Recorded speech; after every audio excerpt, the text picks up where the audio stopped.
छत्तीसगढ़ में बीजेपी सरकार ने कांग्रेस सरकार के समय चलाए जा रहे राजीव युवा मैदान क्लबों के सभी खाते सीज कर दिए हैं। क्लबों के माध्यम से 3 साल में 132 करोड़ रुपए की राशि खर्च की गई थी। सरकार द्वारा इस पर प्रतिबंध लगाए जाने के बाद सियासत भी शुरू हो गई है। देखिए इस पर खास रिपोर्ट। छत्तीसगढ़ में बीजेपी की सरकार बनते ही पुरानी सरकार की योजनाओं को बंद किया जा रहा है।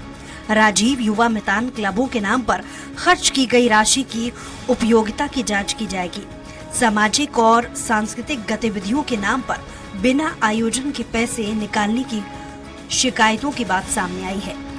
जारी किए गए आदेश के बाद अब कलेक्टरों के माध्यम से क्लबों के संचालकों की रिपोर्ट मंगाई जाएगी।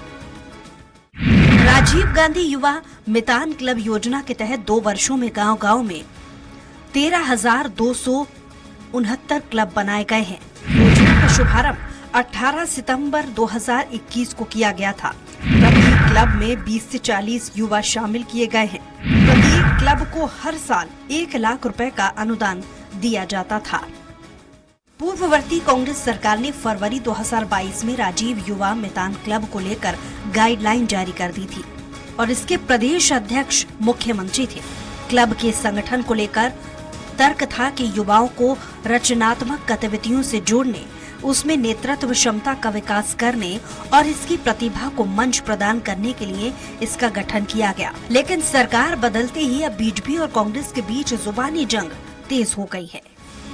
वो राजीव गांधी मितान योजना नहीं थी, वो राजीव गांधी विनाश योजना थी, जिसमें युवाओं को आपस में बांट दिया गया था। किसी गांव में 500 युवा हैं और 20 युवाओं को पैसा खाने के लिए दे दिया जा रहा था।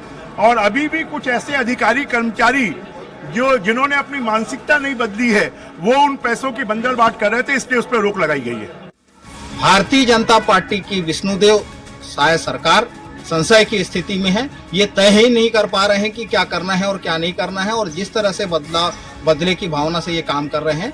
छत्तीसगढ़ में राजीव मैदान योजना छत्तीसगढ़ के युवाओं को सामाजिक, सांस्कृतिक और खेलकूद की गतिविधियों से जोड़ने के लिए एक महत्वपूर्ण प्रयास था।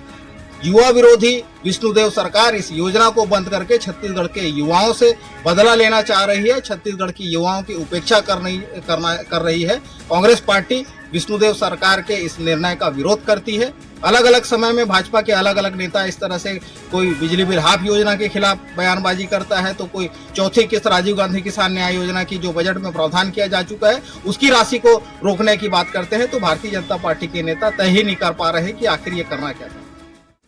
राजीव युवा मैदान क्लब पर प्रतिबंध के बाद अब ये चर्चा शुरू हो गई है कि भूपेश सरकार की उन योजनाओं का क्या होगा जिस पर बीजेपी लगातार भ्रष्टाचार का आरोप लगाती आई है। साई कैबिनेट की पहली बैठक में ही कांग्रेस सरकार की अनुपयोगी योजनाओं की समीक्षा की गई थी। अब आगे देखने वाली बात होगी कि बीजेपी सरकार कांग्रेस सरकार की किन योजनाओं को बंद करती है और किसे आगे बढ़ाती है।